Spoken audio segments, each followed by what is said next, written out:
ஏமேல கைய வைக்கிற உரிமை அவருக்கு யாரு கொடுத்தது? ஒரு தமிழ் கட்சியிலேயே தமிழ் பிள்ளை ஒரு பிள்ளை போகும்பொழுது இவ்வளவு இது நடக்குதுண்டா எனக்கு நான் இது வரைக்கும் இப்படி ஒரு இடத்துல அவமானப்பட்டதே இல்லை. என் புடதியில கையை வச்சு என்னை பிடிச்சிக்கல தள்ளி விட்டுட்டாரு. கட்டாயம் இந்த நியூஸ் மக்களுக்கு தெரியணும். ஏன்னா இது எப்படி என்னென்ன அநியாயம் நடக்குது. காரியாலயம் முடிந்து 5:40 மணி அளவில் எமது காரியாலயத்துக்குள்ளே அனுமதியின்றி நுழைந்தார்கள். அவரிடம் சொன்னேன், இது பாராளுமன்ற உறுப்பினரின் காரியாலயம், நீங்கள் நகரசபை ஊழியர்கள் என்று சொன்னால் உங்களது அடையாளத்தை எங்களுக்கு காண்பீங்க, உங்களது எதிர்கட்சியின் சதியாக கூட இருக்கலாம் என்று சொல்லி நான் அவர்களை வெளியே செல்லுமாறு நான் பல தடவைகள் கூறுகிறேன். அவர்களுக்கு அடிப்பதற்கோ அவர்களை தள்ளிவிடுவதற்கோ தலையில பிடித்து இழுப்பதற்கோ எங்களுக்கு எந்த விதமான தேவையும் இல்லை. நாங்கள் மக்களுக்காக சேவை செய்து வந்திருக்கிற நாங்கள் மக்களை துன்புறுத்த வேண்டிய அவசியம் எங்களுக்கு இல்லை.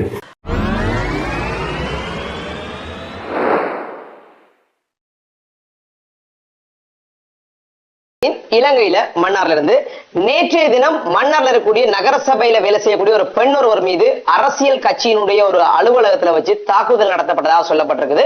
சோ இதை பத்தின ஒரு காணொலியாக தான் இந்த காணொலி இருக்க போகுது. நேற்று மாலை பாத்தீங்கன்னா எனக்கு ஒரு தொலைபேசி அழைப்பு வந்து அந்த அழைப்புல பாத்தீங்கன்னு சொன்னா ஒரு அக்கா ஒருத்தவங்களோட பேசியிருந்தாங்க. அதாவது மன்னார் மாவட்ட நகரசபையில வேலை செய்யக்கூடிய 2 பெண்கள் பாத்தீங்கன்னு சொன்னா நகர்பகுதியில் இருக்கக்கூடிய வீடுகள்ல சோலை வரி கட்டணம் அறவிடுறதுக்காக போயிருக்காங்க. அந்த சந்தர்ப்பத்தில் மன்னார் மாவட்டம் இருக்கக்கூடிய டெலோ அமைப்பினுடைய அதாவது அரசியல் கட்சியினுடைய அலுவலகம் இருந்திருக்குது. அந்த அலுவலகத்துக்கும் அதுவும் ஒரு வீட்டுல தான் அமைஞ்சிருக்கு அப்படின்றதால அங்கேயும் பாத்தீங்கன்னு சொன்னா சோலை வரி அறவீடு சம்பந்தமா கேட்கறதுக்கு போயிருக்காங்க. அந்த சந்தர்ப்பத்தில் அங்க இருந்த செல்வம் அடைக்கல்நாதன் எம்பியினுடைய பிரத்யேக செயலாளர் அப்படின்னு சொல்லப்படுற வசந்தன் அப்படின்ற நபர் அங்க இருந்திருக்கார். அவங்களோட தான் இந்த 2 பெண் ஊழியர்களும் பேசினதாக சொல்லப்படுது. அந்த பேசுற சந்தர்ப்பத்தில் அது அப்படியே ஒரு வாக்குவாதமாக முற்றி பின்னர் பாத்தீங்கன்னு சொன்னா வசந்தன் அப்படின்ற நபர் இந்த பெண் இதுல போன பெண் ஒருவர் மீது கை வைத்து அவருடைய தலைப்புடர்ல கை வைத்து அவங்களை தள்ளினதாக குற்றம் சாட்டப்பட்டிருக்குது. உடனடியாக பாத்தீங்கன்னா சொன்னா அந்த அக்காட்ட நாங்க கேட்டிருந்தோம், நீங்கள் எங்களுக்கு இது சம்பந்தமான ஒரு குரல் பதிவு என்ன நடந்தது அப்படின்றத முழுமையா சொல்லுங்கன்னு சொல்லி. ஆகவே அவங்க என்ன பேசியிருக்காங்க இந்த சம்பவத்தை பத்தி அவங்க என்ன சொல்றாங்கன்றதை நீங்க போய் பார்த்துட்டு வாங்க. நான் மன்னார் நகரசபையில் வேலை செய்கிறேன். நானும் என்னோட சேர்ந்த இன்னொரு ஸ்டாஃபும் மொபைல் சர்வீஸ் பார்க்குறக்காண்டி மன்னார் நகரசபை எல்லைக்குள்ள உள்ள செபஸ்டியன் ஸ்ட்ரீட்டுக்கு போயிருந்தோம். அந்த நேரம் வரிசையாக ஒவ்வொரு வீடு வீடாக போய் ஒவ்வொரு வீட்டை உள்ள கலெக்ஷன் என்ன மாதிரி அரியஸ் இருக்குது, இந்த வருஷம் நடப்பாண்டு காசுலாம் சொல்லி அவங்கள்ட்ட கலெக்ஷன் பற்றி கதைச்சு கொண்டு அவங்க யாரும் வாடகைக்கு இருந்து அவங்கள்ட்ட வாடகை யார் உரிமையாளர்னு பார்த்து அவங்கள்ட்ட ஃபோன் நம்பர்லாம் கேட்டு எடுத்துக்கொண்டு வந்திருந்தோம். அந்த நேரம் போன நேரத்தில் ஆஃபீஸன்ட்டு எதுவும் தெரியலை, வெளியே போர்ட் போட்டிருந்தது. ஆனால் நாங்கள் வந்த பாதை வேற வழியால் வந்திருந்தோம். நேராக அந்த வீடு ஆஃபீஸ் என்றபடியால் அந்த வீடு கதவெல்லாம் வடிவா திறந்து தான் இருந்தது. நாங்கள் போய் அதில் முன்னுக்கு ஒரு அண்ணன் இருந்தாங்க. அந்த அண்ணன்ட்ட கேட்டோம், இப்படி சோழவரி சம்மந்தமாக நகர சபையால் வந்திருக்கோம், அது சம்மந்தமாக கதைக்கணும்னு சொல்லி அந்த அண்ணன் சொன்னாங்க, இது வாடகைக்கு இருக்கிறாங்க என்று சொல்லிட்டு கொஞ்சம் இருங்க என்று சொல்லிட்டு வீட்டுக்குள்ளே போய் ஒரு அண்ணனை கூட்டிகிட்டு வந்தாங்க. அந்த அண்ணன்ற பேர் வசந்தன். அந்த அண்ணன்ட்ட போய் நாங்கள் வீட்டுக்குள்ளேயும் போகலை, வெளியே போட்டிக்கோக்கு முன்னுக்குள்ள இதில் அந்த கேட்டுக்கும் போட்டிக்கோக்கும் நடுவில் உள்ள அந்த துண்டில் தான் நின்று கதைச்சிட்டு இருந்தோம். இப்படி நகர சபையில் வந்திருக்கிறோம், இந்த வீட்டுக்கு அரியஸ் இருக்குன்னு சொல்லி இது நாங்கள் வாடகைக்கு இருக்கிறோம் என்று சொல்லி சொன்னாங்க. அப்போ நீங்கள் அரியஸை பற்றி அவங்கள்ட்ட கதைச்சி சொல்லுவீங்களானே என்று சொல்லி கேட்க அவங்க சொன்னாங்க, அதெல்லாம் நகர சபைக்கெல்லாம் ஒன்றும் செய்ய இயலாது, நீங்கள் கூலாலில் வாரதில்லை, அகரம் சைடில் எல்லாம் நீங்கள் கூலாலெலாம் வாரதில்லைன்னு என்று சொன்னாங்க. அப்போ நான் சொன்னேன், அகரம் யார் உங்களுடையாண்டு கேட்க எங்கடையாண்டு சொன்னார். அப்போ நான் சொன்னேன் அந்த அண்ணன்ட்ட, அப்படின்னா நீங்கள் அகரத்துக்குரிய டெக்ஸ்ட் கட்டிட்டீங்களான்னு கேட்டேன். இந்த வருஷம் டெக்ஸ்ட் கட்டில அதெல்லாம் கட்ட இயலாது, நகரசபைக்கு நாங்கள் எந்த எதுவுமே செய்ய இயலாது, நகரசபைன்னு சொல்லி அவர் பேசினார். எங்களை பேசின பிறகு நான் சொன்னேன், ஆனால் நீங்கள் பிரச்சனை ஒன்றும் இல்லை, நீங்கள் வீட்டு உரிமையாளர் நம்பரை தாங்க, நாங்கள் அவங்களோட கதைக்கிறோம் என்று சொல்லலாம். அப்போ அவர் சொன்னார், நான் என் நம்பரை தரணும், அவங்கள்ட்ட அனுமதி இல்லாமல் நம்பர் தரையிலான்னு சொன்னாங்க. அப்படின்னா சரி நீங்கள் ஃபோன் பண்ணி சொல்லுங்கள் அவங்கள்ட்ட. சொல்ல ஏன் நான் ஃபோன் பண்ணி சொல்லணும், நீங்கள் யார் ஃபோன் பண்ணி சொல்கிறீங்க, நீங்கள் சொல்லலாம் நான் கேட்கணுமான்னு சொல்லி ரொம்ப ரூடாக நான் நடந்தார் அவங்களோட. எனக்கு நேருக்கு நேராக என்னை பிடிச்சி தள்ளி விட்டு கையால் கை என் புடதியில் கையை வச்சு என்னை பிடிச்சி கீழே தள்ளி விட்டுட்டாரு. என்னை எல்லாரும் தாங்கிக்குள்ளவே எல்லாம் போயிட்டு அவர் வெளியே போங்க ஐசிஐ கெட் அவுட்னு சொல்லி ரொம்ப ஹாஷாக நடந்து கொண்டாங்க. அந்த இடத்துல நான் என்ன செஞ்சேன், நாங்கள் ஒன்றும் தப்புமே செய்யலை, நாங்கள் இந்த இடத்த விட்டு போகிறோம், நாங்கள் கவர்மெண்ட் ஸ்டாஃப் தானே, நாங்கள் நார்மலாக உங்கள்கிட்ட சோழவரியை பற்றி தானே கழிச்சிட்டு இருந்தோம், அப்படி இருக்கும் பொழுது நாங்கள் ஏன் வெளியே போகணும், ஏன் நீங்கள் எங்களை வெளியே நான் மரியாதையாக தானே வடிவம் அவங்களோட கழிச்சிட்டு இருக்கிறோம்னு ஏன் எங்களை இப்படி நடக்கிறீங்க என்று சொல்லி கேட்டதுக்கு பிடிச்சி என்னை தள்ளி விட்டுட்டு பெரிய ரகலை பண்ணிட்டார் அந்த இடத்துல. அதுக்கு பிறகு அவர் என்ன செஞ்சார், என்னை வெளியே தள்ளி விட்டுட்டு சொன்னார் 119 கால் பண்ணி 2 பிள்ளைகள் வந்திருக்கிறாங்க, என்ன ஏதுன்னு தெரியாது, யார் எவருன்னு தெரியாது. எங்களுக்கு பயமாக இருக்குது, இது கட்சி ஆஃபீஸ், எங்களுக்கு பயமாக இருக்குது, பாதுகாப்பு இல்லைன்ற மாதிரி ஒரு சிங்களத்தில் கதைச்சாங்க. எனக்கு அதை ஒழுங்காக விளங்கையில், ஆனால் ஓரளவுக்கு எனக்கு விளங்கிட்டு அவர் கதைச்சது. அதுக்கு பிறகு நான் வந்து போலீஸில் கம்ப்ளைண்ட் பண்ணிட்டேன். ஒரு பொம்பளை பிள்ளைக்கு என்னென்ன அவர் இப்படியெல்லாம் செய்ய இயலும்? அது வந்து நார்மலாக ஒரு ஆஃபீஸ்னாலும் பரவாயில்ல. நான் வந்து ஜென்ரலான ஒரு பொதுமக்களை விட நாங்கள் வந்து கவர்மெண்ட் ஸ்டாஃப். நாங்கள் நேராக போய் இடத்துல இறங்கி அதை கேட்கும் பொழுது அவர் எங்களுக்கு இப்படி செஞ்சால் ஜென்ரலாக ஒரு பொதுமக்களுக்கு வந்து அவங்க எப்படியெல்லாம் செய்வாங்க. எங்களையே வந்து அவ்வளோ ஹாஷா நடந்து அடிச்சிட்டாரு. அவருக்கு அடிச்சிட்டாருண்டா அவர் புடதியில் கையை வரிச்சு தள்ளி விட்டு நான் விழ பக்கத்தில் உள்ள அக்கா வந்து என்னை பிடிச்சாங்க. எனக்கு நான் இது வரைக்கும் இப்படி ஒரு இடத்துல அவமானப்பட்டதே இல்லை.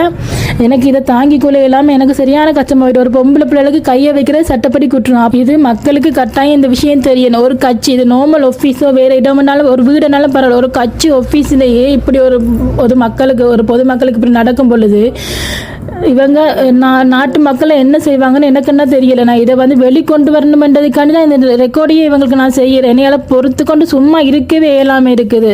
என்னைய வந்து அடிக்கிற மாதிரி பக்கத்தில் நேருக்கு நேரம் அவருக்கு இருக்கணுங்க, ஒரு இன்ச்சு கூட இடைவெளி இல்லை. அப்படி ரொம்ப க்ளோஸாக பக்கத்தில் வந்து ஐசியூ கெட்டவுன்னு சொல்லி புடதியில் கையை வச்சு பிடிச்சி என்னை தள்ளி விட்டார். இந்த அக்கா கையை பிடிக்காட்டி நான் விழுந்திருப்பேன் கீழே. நான் இதை முகம் காட்ட விரும்பல, ஆனால் கட்டாயம் இந்த நியூஸ் வந்து மக்களுக்கு தெரியணும். ஏன்னா இது எப்படி என்னென்ன அநியாயம் நடக்குது என்ற விஷயம். ஒரு தமிழ் கட்சியிலேயே தமிழ் பிள்ளை ஒரு பிள்ளை போகும்பொழுது இவ்வளவு இது நடக்குதுண்டா வேற என்ன சொல்ல? இதுக்கு மேலே எனக்கு சொல்ல வார்த்தை இல்லை தம்பி. இந்த நியூஸ் எல்லாருக்கும் தெரியத்தான் வேணும். இது கட்சி விஷயத்தை அது வேற விஷயம். கட்சின்றது ஒரு மேட்டரே இல்லை, அது வேற விஷயம். எந்த கட்சியாக இருந்தாலும் எனக்கு பிரச்சனை இல்லை, அது வேற விஷயம். ஆனால் ஒரு பிள்ளைக்கு நடக்கிறது, ஒரு பிள்ளைய என்னென்ன ஒரு பொடியை அடிக்க முடியும், தள்ளி விட முடியும். என்ன மேல கையை வைக்கிற உரிமை அவருக்கு யாரு கொடுத்தது? என்ற வீட்டாக்களுக்கு இது வரைக்கும் ஒன்றும் தெரியாது. இப்போ மணி வந்து 8 மணி ஆகுது. நான் போலீஸில் கம்ப்ளைண்ட் கொடுத்து இன்னும் போலீஸ் ஸ்டேஷனுக்கு முன்னுக்கு தான் அந்த ரெக்கார்டிங்கை போட்டுட்டு இருக்கிறேன். இன்னும் வீட்டாக்களுக்கு தெரியாது. நான் எங்கட சாருக்கு எல்லாருக்குமே நான் கால் பண்ணி சொல்லிட்டேன். அவளை வெறும் போலீஸில் கம்ப்ளைண்ட் கொடுன்னு சொல்லிட்டாங்க. எல்லாருக்கும் தெரிஞ்சது அவளமும் நடக்குது. அவர் எதுவுமே கேட்கல. அவரை இன்னும் அந்த இதுல இருந்து அவருக்கு இன்னும் இறங்கவே இல்லை. அவர் ரூடா தான் இன்னும் இருக்கிறாரு. அவர் ஒத்துக்கொள்றாரே இல்லை. அவர் செஞ்ச தப்புன்னு அவர் ஒத்துக்கொள்றாரு இல்லை. நான் அவர்கிட்ட கேட்டேன், அப்படி இதே இது உங்க வீட்டு பிள்ளையா இருந்தா, உங்க பொஞ்சாதிக்கோ உங்க தங்கச்சிக்கோ உங்க மகளுக்கோ இப்படி பிள்ளையா இருந்தா, உங்க இப்படி ஒரு ஆள் அடிச்சிருந்தா இப்படி செஞ்சிருந்தா நீங்க சும்மா இருந்திருப்பீங்களா? நீ போ என்ன எல்லாரும் போக சொல்லி திருத்தினாங்க. அந்த இடத்த விட்டு போங்கன்னு சுத்தில உள்ளவங்க எல்லாம் திருத்தினாங்க. அப்ப நான் சொன்னேன், நான் ஏன் போகணும்? எனக்கு நியாயம் கிடைக்க நான் இந்த இடத்த விட்டு போக மாட்டேன் சொல்லி தான் நான் மீடியா கூப்பிட்டேன். எனக்கு இது தெரிஞ்சே ஆகணும். என்னண்டு இவர் என் மேல கையை வைப்பாரு.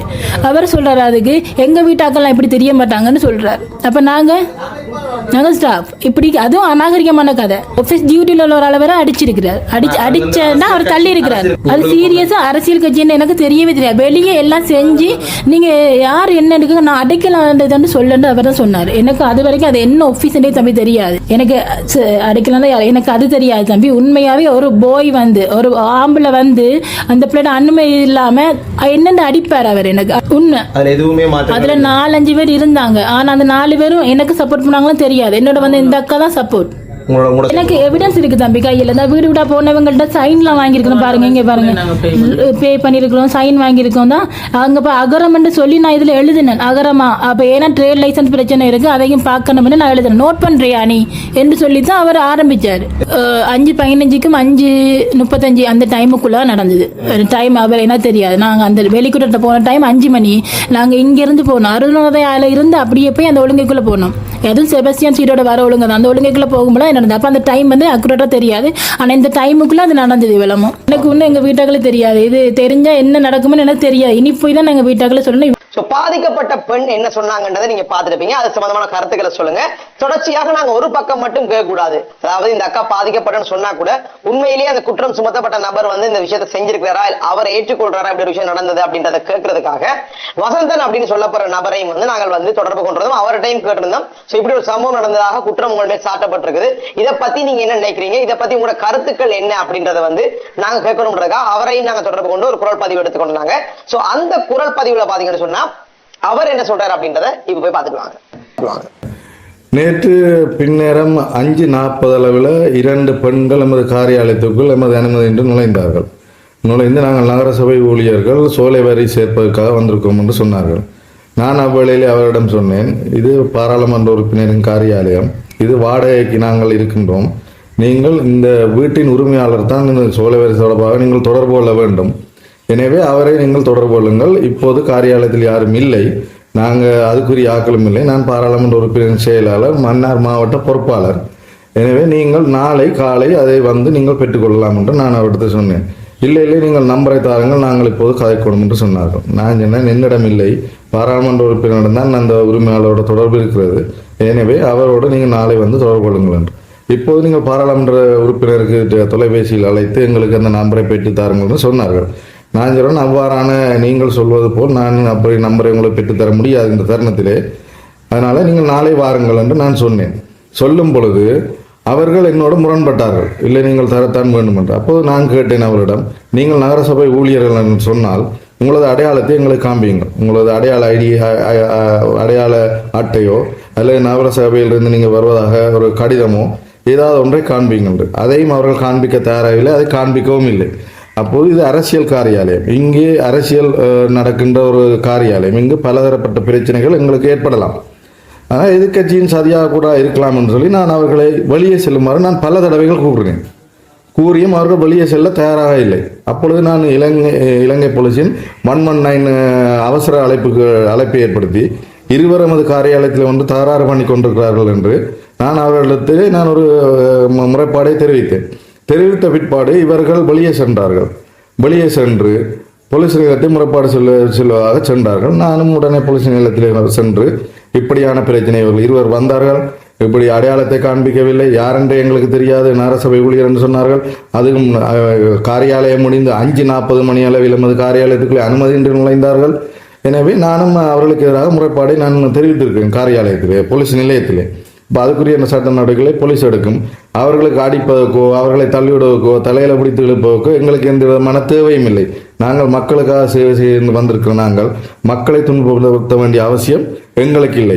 ஆனால் இந்த சந்தர்ப்பத்தில் நான் ஒன்றை தெரிவித்துக் கொள்ள வேண்டும் என்னவென்று சொன்னால், நேற்று காலையிலே பனங்கட்டுக்கோட்டு சென்ட் ஜோசப் விளையாட்டுக் கழகத்துக்கு பாராளுமன்ற உறுப்பினர் நிதியிலிருந்து 10 லட்சம் ரூபாய் நிதி ஒதுக்கப்பட்டிருந்தது. அதுக்கான வேலை திட்டங்கள் எதுவுமே இடம்பெறவில்லை.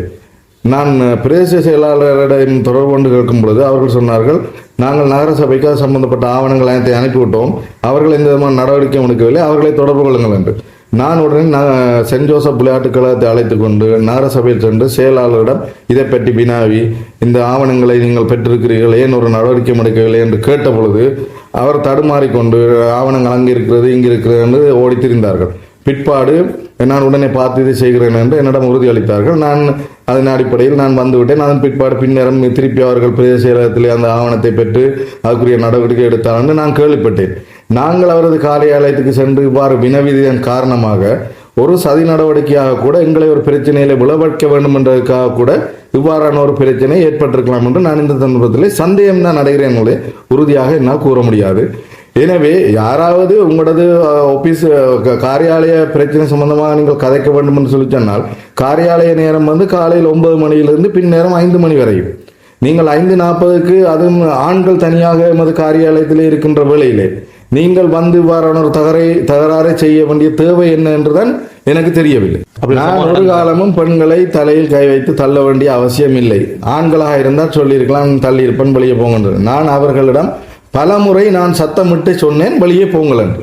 மற்றும்படி நான் அவர்களை தலையில் வைத்து தள்ளுவதற்கோ அவர்களை அடிப்பதற்கோ உரிய தேவை எனக்கு இல்லை. அவ்வாறான அவசியமும் ஏற்படவில்லை.